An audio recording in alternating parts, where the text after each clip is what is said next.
I was leading a session on our relationship with money.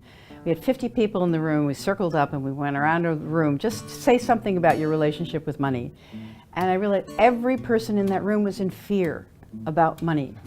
From the 80-year-old who I know has millions of dollars to the 20-year-old who's like already $20,000 in debt.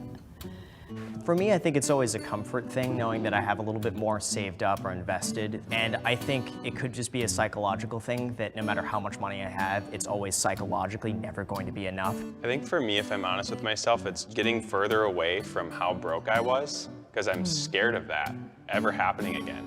There's no end because of that. Of course, everyone could always use more money. Like, I've met billionaires who could definitely say that they would want more money, but more, I want to see a society in which the money that we have doesn't determine all of our possibilities. Because it seems like when we talk about solving problems, it comes back to money. My utopian vision is like a society where money really doesn't matter. Everybody in that room was afraid for their financial future. Everybody felt stuck.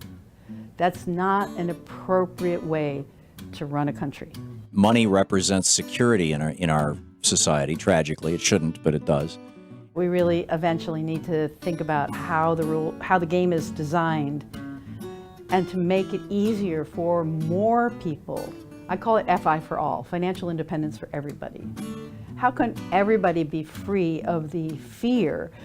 I believe that what we're seeing in the case of some of these billionaires is actually a form of obsessive compulsive disorder. Their obsession and their compulsion is money. And so it doesn't matter how much they have to have more because they're when normal people have this and what they're stacking up around the house are newspapers and old empty tin cans, we call it a hoarding syndrome.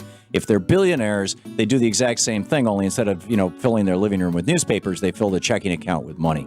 It's the Scrooge McDuck money bin syndrome. But what kind of society requires that everybody participate in something that terrifies them?